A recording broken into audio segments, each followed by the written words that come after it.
আব্বা চলে যাবার পরের দিনটা, এটা যারা দেখেছে শুধু তারাই জানে। ঘরের বাতাসটা কেমন যেন ভারী ভারী লাগছিল। দেয়ালগুলো যেন চুপ হয়ে গিয়েছিল। মানুষের ভরা ঘর, কিন্তু তবুও একটা শূন্যতা যেটা কোনোভাবেই পূরণ হচ্ছিল না। সকালটা শুরু হয়েছিল এক অদ্ভুত নীরবতায়। কেউ জোরে কথা বলছে না, কেউ হাসছে না। সবাই যেন নিজের ভিতরে নিজের মতো করে কাঁদছে।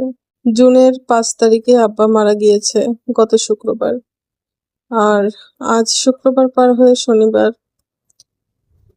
আর 8 দিন পার হয়ে গিয়েছে, আব্বা চলে গিয়েছেন। চোখের পলকেই দিনগুলো যেন চলে যায়। কিভাবে 8 দিন হয়ে গেল। শুক্রবার রাতে মারা গিয়েছিল আব্বা, আর শনিবার থেকেই আত্মীয় স্বজন প্রতিবেশী সবাই খাবার দিয়েছে। এটা ছিল রবিবারের দুপুরের খাবার। এটা দিয়েছিল আমার মামা শ্বশুরেরা। এখানে সবাইকে খাবার দিয়ে দিচ্ছে। আমার ভাবিরা মিলে সবাইকে খেতে দিয়েছে। মামারা দিয়েছিল গরুর গোশ, আলুর দম আর ডাল। আব্বা মারা যাবার পর আমাদের বাড়িতে 7 দিন পর্যন্ত যারা খাবার দিয়েছেন, তারা শুধু দায়িত্ব পালন করেননি, তারা দেখিয়েছেন সম্পর্ক মানে শুধু আনন্দ ভাগাভাগি না, দুঃখের সময় পাশে দাঁড়ানোই আসল সম্পর্ক। কষ্ট থাকে যদিও, তবুও জীবন থেমে থাকে না।